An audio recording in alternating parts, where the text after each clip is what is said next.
Bonjour à tous. Alors, aujourd'hui, on va faire un live sur comment incarner sa souveraineté.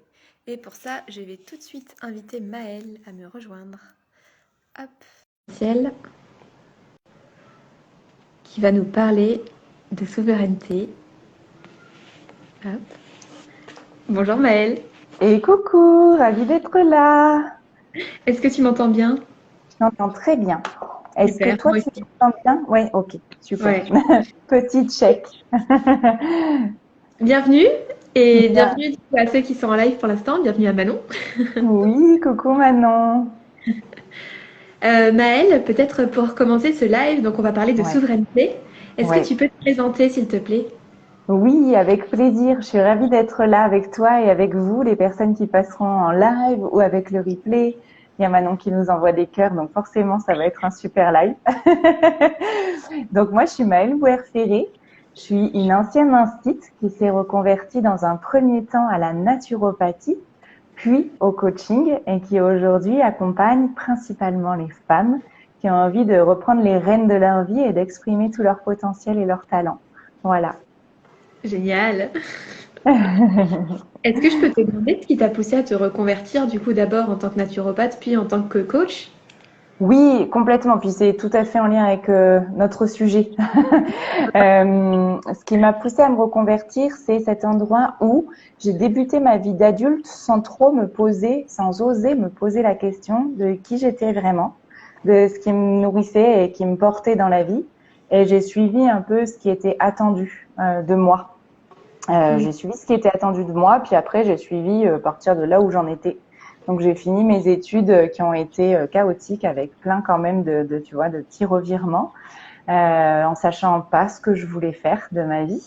Et le cursus que j'avais pris qui était lettres puis histoire, il n'y avait pas énormément de débouchés. J'aimais bien être avec les enfants, donc j'ai atterri en tant qu'instit, mais en n'ayant à aucun moment l'impression d'avoir choisi, tu vois, mon métier.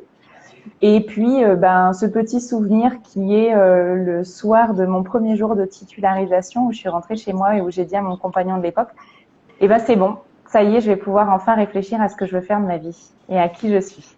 Voilà. Énorme. Donc en fait, voilà, premier jour de titularisation, c'était évident que c'était pas ma place. Mm. Par contre, à partir de là, ça a juste été l'autorisation de chercher quelle pouvait être ma place. Donc derrière, il y a eu un long chemin à l'intérieur de moi pour trouver. Et puis, je suis encore en chemin, mais ça va de mieux en mieux. Comme si tu avais besoin, moi je le comprends comme si tu avais besoin de solidifier d'abord les bases financières, d'avoir quelque chose en fait, d'une activité pour te soutenir avant de pouvoir t'autoriser, c'est Oui, ça? il y avait vraiment cette idée de toute façon, on se pose pas trop la question, faut rentrer dans le moule, faut rentrer dans la vie active. On prend le chemin qui s'est un peu tracé, tu vois, par les conseillers d'orientation et ce qui va rassurer la famille. Mm. Euh, et Pas euh, trop suivi. Ce qui est génial, c'est que souvent dans ces premiers chemins-là, il y a déjà des pistes de ce moment où on choisit de contacter sa souveraineté. Parce que, par exemple, typiquement moi, dans le métier d'instit, au-delà du fait que j'aimais bien être avec les enfants, j'aimais moins être instit, mais j'aimais bien la présence des enfants. Mais par contre, j'aimais bien transmettre. Et ça, c'est mon fil rouge, c'est toujours très, très présent aujourd'hui, en fait. Donc, il y avait déjà des choses, mais qui n'étaient pas conscientes à l'époque. Mm.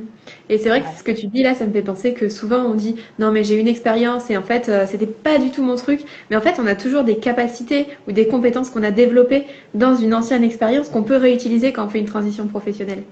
Ouais, tellement. Mm. Oui, oui, ça c'est sûr, ça c'est sûr. D'ailleurs, s'il y a des personnes qui là regardent ce live ou ce replay sur ce sujet de la souveraineté et qui sont dans une phase de transition comme ça, je peux d'emblée proposer un petit exercice qui est génial à faire Avec plaisir. pour aller contacter sa souveraineté. On la définira peut-être après parce qu'on n'a même pas pris le temps de la définir, mais là ça fait sens.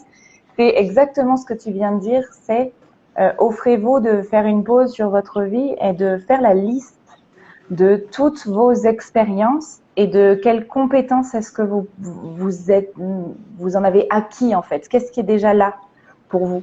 Et prendre le temps de faire cette liste et vraiment d'aller regarder tout, y compris le petit job qu'on a fait quand on était étudiant, qui nous a permis de développer peut-être certaines compétences dont on ne s'est pas beaucoup resservi, mais qu'on a déjà su activer. Et bien, Mm. faire cette liste, ça peut vraiment aider à regagner en puissance personnelle qui fait partie pour moi de la définition de la souveraineté. Génial. Merci pour ce petit exercice. Bah écoute, avec plaisir. Est-ce que du coup tu peux nous expliquer, puisque là on part directement dans la souveraineté, mais on n'a même pas vraiment défini ce que c'était. Qu'est-ce que c'est pour toi la souveraineté? Ouais.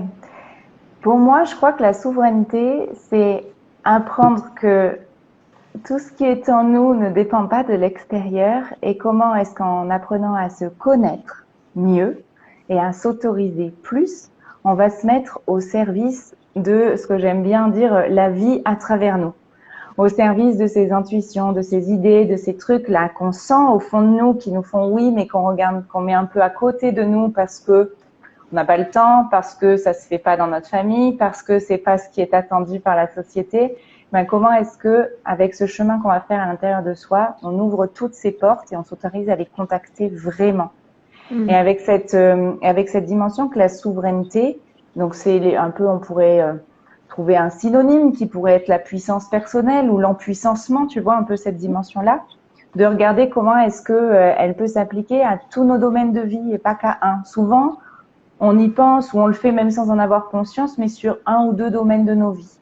Et donc, Mm. pour expliciter en entier, domaine de vie, c'est quoi?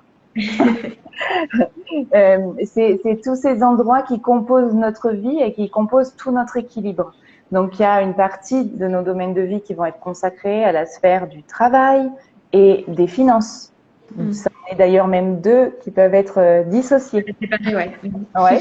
Ouais. Il va y avoir nos relations familiales, nos relations amicales. On peut même rajouter une portion pour nos relations amoureuses. Donc, trois Mm. choses distinctes sur les relations. Il va y avoir notre bien-être physique et mental. Voilà. Et comment est-ce que on va pouvoir regarder comment ça va à chacun de ces endroits-là dans notre vie et comment est-ce qu'on décide ou pas de rallumer notre pouvoir personnel dessus et notre souveraineté. Génial. Moi, ça me parle énormément, hein. C'est pour ça que je t'ai dit, vas-y, viens, hein. On va discuter de ça, ça Ouais. m'intéresse. Pour moi, je pense que enfin, j'ai l'impression qu'en fait, on a forcément un endroit où on se sent plus souverain, un domaine justement de vie où on se sent plus souverain et d'autres beaucoup moins. Comment est-ce que tu fais, toi, pour contacter cette souveraineté? Déjà, cette idée-là de donc ce qu'on appelle la roue de la vie hein, avec les 8 domaines. Donc, j'invite vraiment les personnes qui regarderont cette vidéo et à qui ça fait oui de taper roue de la vie sur un moteur de recherche. C'est très connu et utilisé de façon très basique dans le développement personnel. Moi, en général, je m'en sers pour aller plus loin. Et donc là, quand je vais vous en parler par rapport à la souveraineté, c'est vraiment d'aller plus loin et s'offrir un moment de bilan déjà. Parce que tu vois, tu dis souvent on a un ou deux domaines où on est à l'aise, où c'est évident, où on est finalement dans notre puissance de façon assez naturelle et d'autres où on l'est pas, sauf qu'on s'en rend pas toujours compte. Et Mm. donc, prendre un petit moment de pause pour se dire, tiens, ces 6 derniers mois, ma vie, elle a démontré quoi? Où c'est que j'ai passé le plus de temps? Qu'est-ce qui m'a donné le plus d'énergie? Dans quoi est-ce que j'ai investi pour prendre soin de moi? Des formations, des thérapies peut-être, ou que sais-je, des vêtements peut-être, si c'est la dimension apparence qui comptait beaucoup pour vous, pour l'estime de soi. Et vraiment prendre ce temps-là avec cette question. Soit sur ces 6 derniers mois, soit sur la dernière année, qu'est-ce que ma vie démontre? Et ouvrez vos comptes en banque. Enfin, ne vous racontez, c'est le moment où on se raconte pas d'histoire à soi. Pas qu'est-ce que j'aurais aimé que ma vie démontre, mais qu'est-ce qui s'est vraiment passé? Et Mm. à partir de là, c'est ces petits moments de bilan qui permettent de se dire ou de réaliser que peut-être, par exemple, en amour, en amitié, ces 6 derniers mois, on n'a pas mis le focus, on n'était pas bien. Et à partir de là, on peut commencer à réfléchir à la suite si on a envie de réactiver cette zone en nous, d'aller trouver les outils, les personnes qui vont pouvoir nous accompagner, ou peut-être juste le fait de se le dire, ça peut nous permettre de nous remettre en conscience quelque chose qui est important pour nous et qu'on a un peu délaissé. D'accord. Du coup, si je comprends bien, l'idée, c'est d'aller regarder en fait chacun de ces domaines de vie, en fait, Ouais, d'aller regarder où est-ce qu'on en est par rapport à eux, à quel point ouais, est-ce qu'on a du pouvoir personnel là-dessus, sur quoi est-ce qu'on a ouais. la main et pourquoi on l'a pas, sur quoi est-ce on s'est dépossédé en fait de nos moyens pour reprendre ce pouvoir. En fait, c'est bien ça que tu dis. C'est exactement ça que je Ok. dis. Et avec, on en a échangé juste avant le live avec un exemple qui en ce moment, enfin l'actualité et force d'exemple, nous sert beaucoup d'exemples pour faire des points. Quand quand notre président nous explique à quel point on va aller remettre notre souveraineté sur notre santé auprès d'organismes internationaux. Et ces dernières années nous ont vraiment possiblement dépossédés de cette capacité à être souveraine dans notre santé et dans notre bien-être.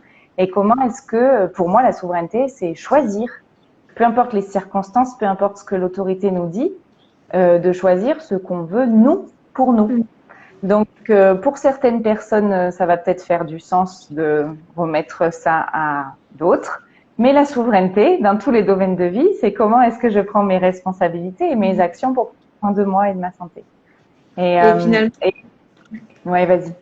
Pardon. Finalement, en fait, tu vois, nous deux, enfin moi je suis naturopathe, toi tu es passé par la naturopathie aussi. En fait, la naturopathie, c'est vraiment ça, c'est se rendre responsable de sa santé, se rendre autonome et avoir tous les outils en main pour pouvoir rester en bonne santé en fait, ou retrouver une bonne santé en fonction de où on en est. Donc en fait, au final, la naturopathie, c'est vraiment la souveraineté, mais via la santé en fait, c'est bien ça. Hein. Exactement, c'est tout à fait ça.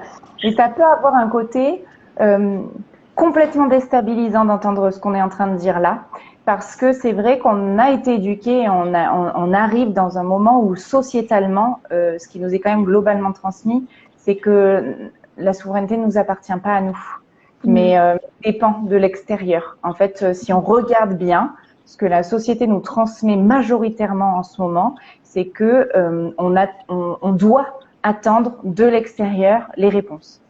Et ça coupe quelque chose à l'intérieur de nous.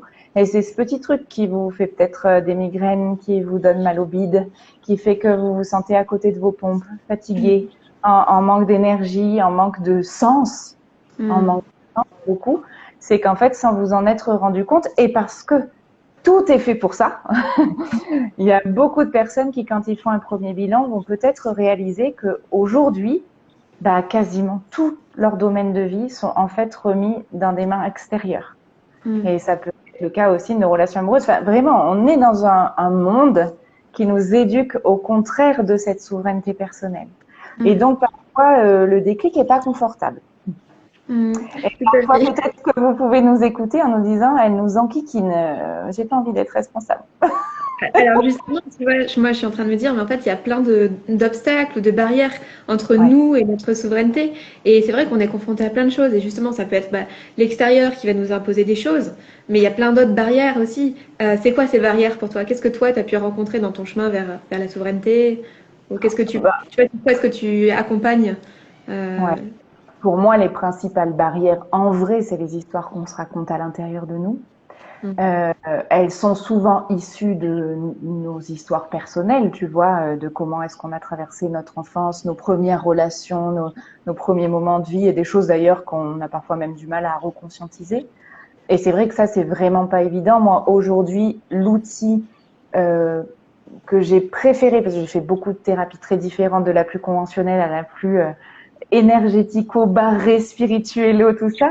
Donc, j'ai aujourd'hui toute cette expérience-là, mais ce qui m'a le plus apporté en conscience justement et en déverrouillage, c'est les méditations guidées qui t'emmènent comme ça à te reconnecter, à couper le mental et le conscient et à t'offrir un moment où c'est plus toi consciemment qui est aux manettes, mais c'est ton corps qui te parle, ton inconscient qui remonte, et quand c'est bien accompagné, ça permet vraiment de déverrouiller. Il y a ce truc de, si on cherche à le faire qu'avec l'intellect, je trouve ça très très compliqué. Donc du coup, c'est vraiment pour moi cette association d'intellect et d'état de conscience modifié, je cherchais mon mot, qui permet en fait de petit à petit se réapproprier son histoire et puis de changer le fil des histoires qu'on se raconte. Parce que finalement, moi, ce que je me suis rendu compte au début de mon chemin d'autorisation, ce qui me bloquait le plus, c'était plus l'extérieur. J'avais clairement décidé que je ne remettais plus mon pouvoir à l'extérieur. Et ça, c'est des décisions qu'on verrouille à l'intérieur de soi. Par contre, toutes les petites phrases, toute la négativité que je pouvais me donner, en fait, ça a été ça, les plus gros verrous à aller tourner pour qu'ils viennent plus embêter le chemin. Et donc ça, pour moi, c'est si vous en êtes aujourd'hui, voilà, si ce qu'on est en train de raconter, ça vous fait un peu oui, et que vous en êtes tout au début du chemin, j'ai envie de vous dire, le faites pas toute seule le chemin, parce que s'il y a bien un truc que j'ai appris, c'est que j'ai jamais autant avancé et contacté ma souveraineté que quand je me suis faite accompagner. Hmm. Ça, c'est une En fait, certitude. moi, ce que je comprends dans ce que tu dis, c'est que finalement, les principaux obstacles qu'on a, finalement, c'est tout ce qu'on se raconte dans notre tête, donc ça vient vraiment du mental. Ouais. Mais après, il peut y avoir aussi le moment de la prise de décision, en fait, où il y a un saut à faire un peu dans le vide. C'est ça. Et il faut poser les choses et les poser de manière définitive ou claire, en tout cas, pour savoir sur quel socle on se base. C'est ça. C'est ça. C'est un peu cet équilibre. Finalement, aller contacter sa souveraineté, c'est oser avoir une plus grande vision pour sa vie. Tu Hmm. vois, c'est oser contacter des rêves qu'on nous a toujours dit qui n'étaient pas pour nous, ou, tu vois. Hmm. Donc, c'est oser ça. Et finalement, arriver à contacter sa souveraineté dans les premières étapes, c'est arriver à associer cette grande vision et à se dire qu'on a le droit de la contacter, mais tout en comprenant bien qu'il va y avoir un espace-temps entre où on est aujourd'hui et cette grande vision, et qu'on va peut-être pas tout maîtriser sur le chemin. Par contre, on va pouvoir maîtriser les pas qu'on va faire sur les premières marches. Hmm. Et donc, c'est finalement contacter sa souveraineté, c'est pas être dans sa pleine puissance du jour au lendemain. Bien entendu que ça, personne n'a encore trouvé la baguette magique, Baguette voilà. magique. Mais par contre, c'est aller déverrouiller une petite chose, puis une autre, puis une autre. Il y avait un coach, un mentor dont j'ai suivi le travail pendant 1 an. J'ai jamais retrouvé le nom de sa théorie qui partait des cercles de parole africains, où il nous expliquait que dans les cercles de parole en Afrique, souvent, si un occidental va écouter un cercle de parole dans une tribu africaine, il va avoir l'impression que les gens tournent en rond absolument tout le temps sur la même idée. Un peu comme notre petit, tu vois, notre petit bonhomme dans la tête qui pédale là. Sauf qu'en fait, il y a une subtilité, c'est que régulièrement dans la conversation, il y a une personne qui apporte un tout petit élément différent Hmm. et qui fait que la conversation repart sans avoir fondamentalement changé, mais avec un tout petit élément différent. Et qu'en fait, ça avance de façon beaucoup plus solide de Hmm. cette façon-là que quand on veut arriver en frontal en disant toi tu dis blanc, moi je dis noir, ce qu'on veut parfois un peu faire quand on est sur un chemin d'autorisation, de changer de vie, de vouloir peut-être changer d'habitation, changer de projet professionnel. Ça fait un peu ça dans nos vies. Hmm. Alors qu'en fait, on peut regarder comment est-ce qu'on va changer petit à petit des petites choses pour arriver à notre objectif et donc à l'expression de notre souveraineté. Ouais, génial. Moi, j'aime bien aussi prendre l'image de l'échelle. Tu vois, en fait, pour monter une échelle, tu es obligé d'avoir des barreaux qui sont rapprochés. Parce que si Oui, les barreaux ils sont trop éloignés, ben, en fait, tu pourras jamais monter en haut. c'est ça. Et du coup, effectivement, ça donne vraiment l'importance des petits pas et de dire, OK, on y va pas, papa. Et c'est vraiment le cas aussi, justement, pour la souveraineté. Hmm, Hmm, c'est chouette. tout à fait. Ouais, Alors, complètement. du coup, toi, pourquoi est-ce qu'aujourd'hui tu nous parles de souveraineté? Comment est-ce que tu en es venu, tu vois, dans ta vie à te dire, ouais, vas-y, je vais demander à Alice si on peut faire un live sur la souveraineté? Ben, écoute, j'en suis arrivée là quand j'ai compris que c'était ça, que c'était d'avoir contacté ça qui avait fondamentalement changé ma vie. Parce que j'ai eu longtemps, donc moi ça fait alors entre 2014 et 2016, j'ai transformé radicalement toute ma vie et c'est là où j'ai commencé à contacter l'entrepreneuriat. Je me suis aussi séparée du père de mes enfants. J'ai un peu pris toute ma vie. Moi j'ai un peu raté les premiers barreaux, tu vois, de l'échelle. J'ai un peu tiré comme ça. Sauf qu'il y a eu ce moment où j'ai eu besoin des petits barreaux et où ça avançait pas aussi vite que ce que je voulais. J'étais peut-être même trop connectée à la grande vision et pas assez aux petits pas. Et j'avais même pas réalisé que j'étais déjà dans ma souveraineté. Hmm, En fait, j'y étais hmm, déjà. J'étais et que c'était le chemin qui comptait et que tu vois sur des points qui ont été très longs et qui sont encore des domaines sur lesquels ça me demande de l'attention aujourd'hui de travailler, par exemple sur mon abondance financière. J'étais longtemps, en fait, je gardais ça beaucoup dans le futur en disant le jour où, le hmm, jour où. Et puis il y a eu ce déclic où j'ai vraiment tilté que il suffisait que je change un petit truc dans les phrases que je me racontais, dans l'histoire que je me racontais, pour réaliser à quel point l'abondance était déjà dans ma vie. hmm, Certes, elle n'était pas toujours à la hauteur de ma grande vision sur mon abondance, mais qu'aujourd'hui j'avais créé une abondance de temps, une abondance de contact, une abondance de compétences, une abondance et que finalement c'était les barreaux nécessaires pour arriver à contacter la grande. hmm. Et le jour où j'ai compris ça, je me suis dit que ça pouvait être un outil absolument génial à transmettre à toutes les femmes parce que j'accompagne globalement des femmes, qui étaient sur ce même chemin et à qui il manquait ce déclic-là. Et c'est comme ça que d'ailleurs est né le programme Souveraine qui a ouvert ses portes il y a quelques Mm. Et du coup, je rebondis sur ce que tu dis par rapport à ces histoires. Bah, voilà, soit en gros, il y a le gros plongeon dans le grand années. bassin, en fait, d'un seul coup. Soit Ouais, sinon, on y va petit à petit, puis on se mouille un peu la main, on se mouille un peu le cou et tout, comme ça. On y va petit à petit. Il y a les deux options, en fait, qui sont possibles. Ça dépend vraiment de la personnalité de chacun. ouais. Mais en fait, finalement, tu vois, c'est vrai que quand on parle comme ça de reprendre son pouvoir personnel dans bah, tous les domaines de sa vie en même temps, tu vois, son boulot, ses relations et tout, ça peut faire un peu peur. Après, moi, du coup, je voudrais juste témoigner. Je suis venue à ta masterclass la semaine dernière, ta Ouais. masterclass sur la souveraineté, et c'était génial. Merci encore. Et tu vois, moi, j'ai eu juste un tout petit déclic pendant cette masterclass. Et c'était juste un petit pas, mais en fait, je me suis dit, ok, là, j'ai une invitation qu'on m'a fait, et en fait, c'est super. C'est pas clean à l'intérieur. Je me sens pas bien à cette idée. J'ai pas envie d'y aller. Et en fait, ça me demande de me positionner et de dire non. Et en fait, j'ai le droit de le faire. Et c'est un tout petit truc, en fait, à l'échelle d'une vie, juste dire non à une invitation. Mais en fait, pour moi, ça m'a demandé beaucoup de courage parce que je sentais qu'il y avait un frein à l'intérieur.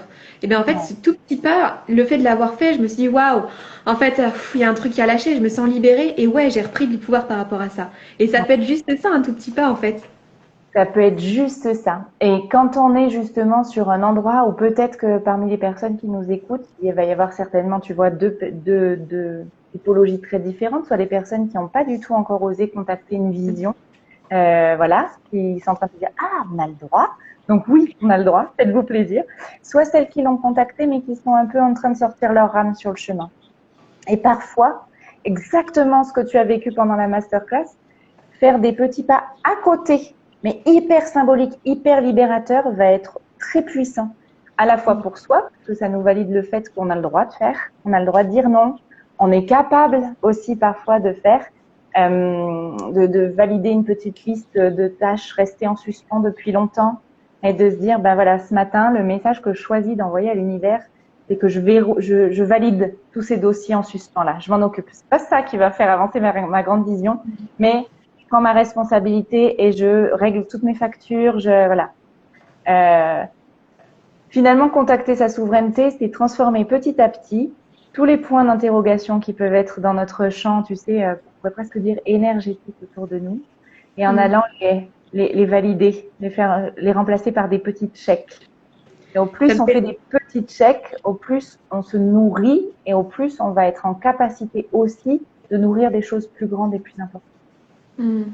Je voulais dire, ça me fait penser, tu sais, la fleur de la permaculture. Je ne sais pas si tu as déjà vu ce modèle-là. C'est quelque chose pareil qu'on peut trouver facilement sur Internet si ça vous intéresse, allez noter fleur de la permaculture. Et en fait, on voit qu'il y a justement toutes ces différentes pétales de notre vie. Il y a bah, à la fois justement le côté éducation, le côté habitation, le côté financier, le côté santé, etc. Et en fait, c'est un peu la même chose finalement. C'est d'aller reprendre son pouvoir personnel et d'aller voir, OK, sur quoi est-ce que moi j'ai la main dans ces domaines-là. Hmm. Mais tu vois, typiquement, un exemple d'ailleurs que j'ai pas cité dans les domaines de la roue de la vie, mais tu es en train d'en parler, donc ça me revient, il y a le lieu de vie, l'environnement proche. Et typiquement, moi je sais que dans ma grande vision, mon lieu de vie, c'est pas celui que j'ai actuellement. Et il y a eu ce moment tu sais, de frustration, de se dire, c'est pas encore en train de se réaliser, très, très, très, très frustrant. Et puis jusqu'au moment où j'ai réalisé que je pouvais mettre déjà dans mon lieu de vie actuel les énergies, l'agencement et tout ce qui me rapprochait de mon idéal. Et ça, ça fait partie des toutes petites choses. Avoir fait ça, c'est pas ça qui me permet de concrétiser la suite, mais en vrai, ça change tout parce que ça me permet de changer tout. Comment est-ce que je me sens dans mon quotidien? Ça me permet déjà de remonter mon niveau de bien-être et de souveraineté dans mon lieu de vie actuel sans attendre forcément la suite, Hmm. tout en l'ayant fait pour aller nourrir la suite. Donc, Totalement. c'est toujours ces petites nuances-là qui, mises bout à bout, et puis dans cette conscience de plus en plus évidente et travaillée, qui transforme les choses. Hmm. Juste, j'en profite pour dire, si jamais il y a des personnes qui ont des questions, n'hésitez pas à les poser en commentaire. Et comme ça, Oui, Maëlle pourra y répondre. Et puis pareil, pour les personnes qui voient le replay, n'hésitez pas à poser des questions sous le live. Et pareil, on viendra répondre aux questions. ouais, Et moi, avec je plaisir. profite justement pour enchaîner sur une autre question en attendant. Euh, on a déjà commencé à en parler un peu, mais comment est-ce qu'on fait pour incarner sa souveraineté? Donc, on a parlé des histoires des petits pas, de faire Ouais, petit à petit les choses, si jamais on a un peu peur de se lancer directement dans le grand bain. ouais. Euh, On a parlé de méditation aussi, tu as parlé de ça tout à l'heure. Oui, méditation guidée, effectivement. Et puis, ça va être comment est-ce que on va trouver petit à petit des solutions à l'intérieur de soi ou avec des formations, même en nous suivant hein, sur Instagram. Je pense que ne serait-ce que nos 2 fils, vous avez déjà plein de pépites, soit en rejoignant des formations ou en vous accompagner, mais comment est-ce qu'on va s'entendre de plus en plus? Comment est-ce qu'on va mettre en conscience de plus en plus les histoires qu'on se raconte pour pouvoir les transformer en positif? Ne plus laisser la place au négatif dans notre vie pour qu'il s'installe. Alors, je mets un petit warning là-dessus. Je suis pas en mode gourou du développement positif.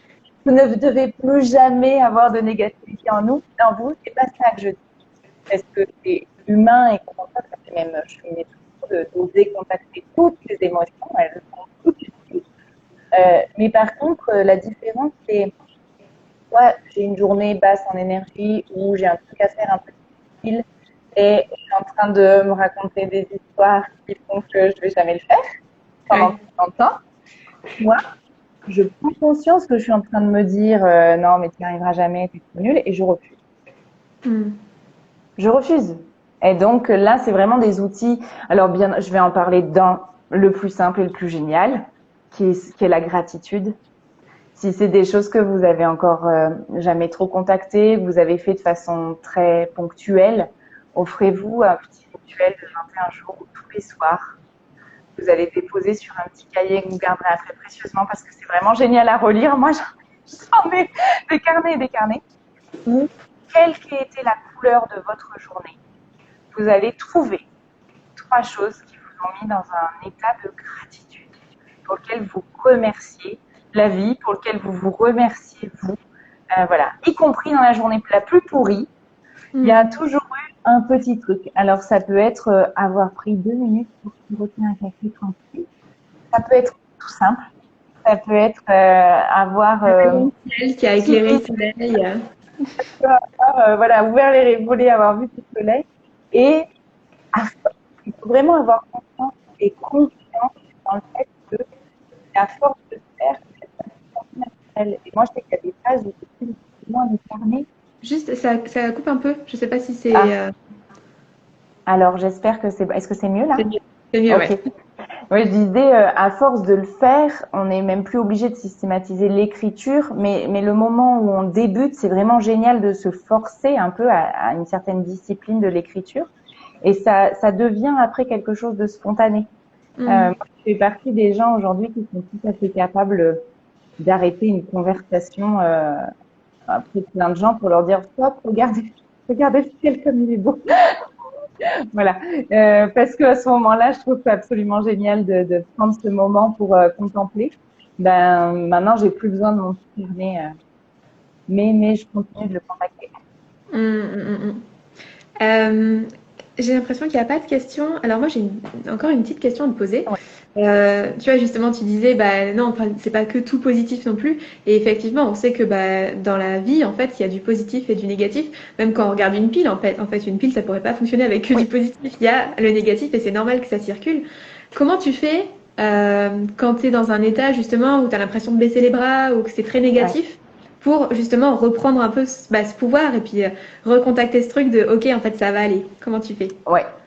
Alors, avant de dire comment je fais aujourd'hui, je veux juste déposer que ça a été un long chemin de pratique avant d'en arriver à cet endroit et que je devine qu'il y aura encore un autre endroit peut-être un peu plus tard. Mais aujourd'hui, sur les moments attendus, par exemple, tu vois, quand je suis en syndrome prémenstruel, où là, j'ai eu des petits soucis de santé, donc j'ai eu beaucoup de douleurs la semaine dernière. Je me répète comme un mantra, en fait, que tout ce qui me traverse à ce moment-là ne peut pas rester. Et c'est mon mantra. Et quand je sens que je me réveille dans une journée où l'humeur, comme ça arrive à plein de gens, tu sais, l'énergie est basse, et mon mantra maintenant, et c'est devenu un réflexe, tu vois, comme de boire de l'eau ou de me laver les dents. Le mantra arrive, et donc oui, je vais avoir des pensées négatives ces journées-là. Je vais avoir envie de tout remettre en question. Je vais certainement me donner des petites phrases pas super encourageantes à moi-même, mais mon mantra est plus fort. Donc ça passe, mais ça ne s'installe pas. Parfois, ça me fait traverser des émotions, mais voilà, c'est vraiment cette idée de ça me permet de traverser ces moments-là, peut-être parfois même d'entendre des choses hyper intéressantes. Parfois, il y a des choses intéressantes à écouter, mais et effectivement, je vois la différence. C'est-à-dire que dans les premiers temps de mon chemin de contacter ma souveraine à l'intérieur de moi, bah j'avais parfois des traversées émotionnelles qui pouvaient durer plusieurs semaines. Après, elles ont duré plus que plusieurs journées. Et là, en ce moment, c'est même souvent quelques minutes, en fait. Mm. Euh, C'est un exercice en fait, c'est une c'est musculation. ça. Ouais. C'est une musculation, ouais, Mm. exactement. Et Mais moi ça j'aime. marche. Ouais, ça La me fait muscu, ça penser à marche. moi. Il y a une phrase que j'adore, c'est rien n'est permanent si ce n'est le changement. Mm. Et c'est vrai en fait, c'est ce truc-là de dire bah en fait les trucs négatifs bah ils vont passer en fait. Donc Oui. ça. Et dans un autre sens aussi, parce que c'est vraiment, tu parlais de la pile tout à l'heure, donc je trouve ça génial de parler des deux sens. Tu vois, il y a à la fois tous ces moments un peu down où on peut pas imaginer s'imaginer dans une sens personnelle. Et puis, il y a un peu parfois aussi des moments d'euphorie où Mm. justement, on a réussi une action, il s'est passé un truc, il y a des choses qui s'enclenchent et on se met un peu en mode euphorique. Et ben, en fait, j'ai aussi appris à les faire un peu retomber, à être vigilante de ne pas rester dans l'euphorie. Parce que l'euphorie n'est pas toujours très porteuse. L'euphorie, moi, personnellement, m'amène très rapidement au burn-out. Les phases d'euphorie me font faire beaucoup trop de choses et du coup, c'est de l'énergie à court terme, alors que Mm. je suis pas là pour le court terme. Donc finalement, je crois que je suis aussi aujourd'hui aussi vigilante sur les deux polarités, le Mm. négatif et le positif. Ce qui ne veut pas dire que je kiffe pas et que je cultive pas beaucoup la joie, mais joie et euphorie, c'est pas pareil. Ouais, ok, super. Merci pour ce petit rappel. Du coup, comment est-ce qu'on peut faire pour te suivre ou bien pour continuer avec travailler avec toi? Quelles sont tes Oui, activités? alors écoute, donc pour me suivre, bah, vous aurez le lien du coup de mon fil Instagram, c'est Maëlle Pratique Essentielle. Il y a la masterclass à laquelle tu as assisté en live vendredi soir, qui est donc l'appel des souveraines, qui est une masterclass offerte, qui est encore disponible en replay jusqu'à demain seulement. Donc si vous voulez vivre une expérience où du coup pour le coup, je propose aussi une méditation guidée, c'est-à-dire aller un peu plus loin que la théorie et vivre l'expérience pour voir ce que ça fait à l'intérieur de vous. N'hésitez pas à vous inscrire pour accéder au replay.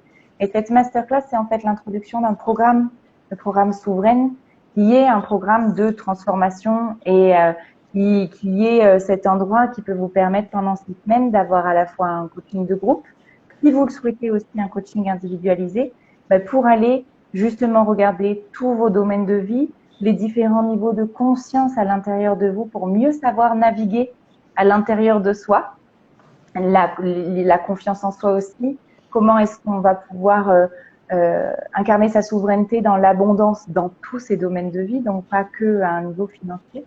Et c'est un programme que j'aime beaucoup, qui est hyper précieux. Il a déjà vécu une fois. Les retours des personnes qui l'ont vécu ont été vraiment géniaux, justement, de cet endroit de être capable de prendre sa vie en main, de piloter sa vie avec plus de clarté, plus de bienveillance avec soi-même et plus de clarté, et avec des sauts quantiques assez géniales à vivre. Donc, avec cette idée que si ça vous titille un peu, c'est que c'est certainement de bons moments pour vous. Génial. Ouais, voilà.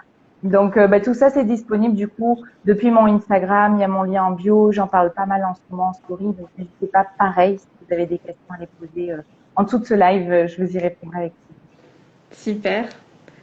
Eh ben, merci beaucoup en tout cas pour toutes ces infos. plaisir.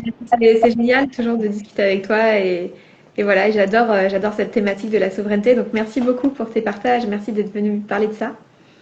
Avec plaisir. C'était un vrai plaisir. Mm. Merci à toutes les personnes qui sont venues en live aussi nous écouter. Oui. Et puis, très vite. À très vite, ouais. Au revoir, bonne journée à Au tous. revoir. Bonne journée Maëlle. À toi aussi.